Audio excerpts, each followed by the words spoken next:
Karma at Dharma from my record called Enchanted, coming up in 30 seconds. And no, it's not a first-time reaction. I've listened to this song probably too many times, but I haven't heard it in a long time, and for some reason I wanted to go back and listen to it. So I said, you know what? If I'm going to listen to it, let me share it with you. This has Tony Perrone on guitar, Preston Murphy on the bass, Ed Soph on the drums, and myself on the saxophone. This was written by Tony Perrone, so let's get right to it. Hopefully you enjoy it, and hopefully I enjoy it.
Yeah, Tony.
Okay. This to toot my own horn, pun intended. This record, I think, was released in, I don't know, 2015 or something like that, 2017. It ended up getting a 4.5 star review in Downbeat magazine, and it was voted one of the best records of the year. Sometimes I wonder if the reviewer, who, by the way, was a very renowned reviewer, I forgot his name, I'm so sorry, but, I was wondering if maybe he had a little bit to drink when he was reviewing. Or maybe doing what I was doing when I was in the studio. I will tell you this, though. Recording this particular song that Tony Perrone wrote was a trip for me. And I literally mean it felt like I was on a roller coaster ride, just holding on for my bare life. I mean, it was a burning tune, up-tempo, and it was intense. And Ed Soph and Preston Murphy were just they were just cooking with hot oil, man. And they turned the heat way up. And I either had to sink or swim. And I got to tell you, I think I made it. I think I made it, but just barely. I'm telling you, it was hard to keep the tempo and to play and execute and have ideas at that tempo with that intensity. And that's just what came out at that moment.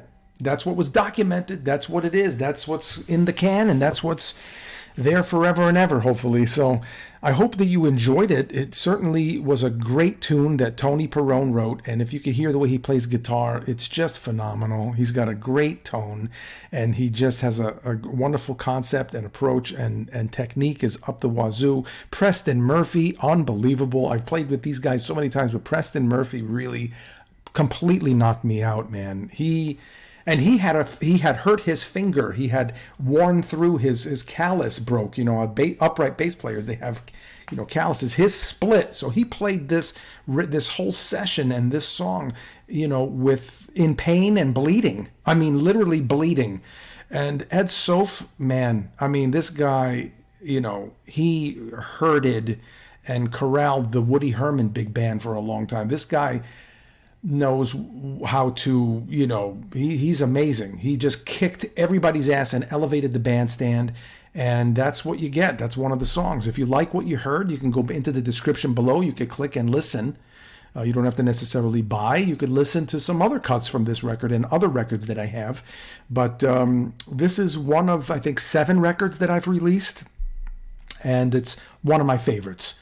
It's definitely one of my favorites, and it had a lot to do with Tony Perrone because he was just a great, musical influence and personality and friend in my life. So that's about it on this, guys. Hey, look, it's nice to be important, but it's more important to be nice. And all you guys out there, like Joey Peacock and George Ibrahim and Roger Lack and Gabriel and all you cats out there, if I'm forgetting your name, forgive me. I don't edit my videos, and my memory is not as good as it used to be. So you're all in my heart. You're all in my thoughts. If you didn't hear your name, you know that I just forgot, but you are part of that jazz thing that people love, the jazz. And Deborah, hey, you, Deborah, and all of you guys out there. Oh my God, I'm forgetting so many names. Anyway, it's nice to be important, but it's more important to be nice. And you take it easy. And if it's real easy, take it twice.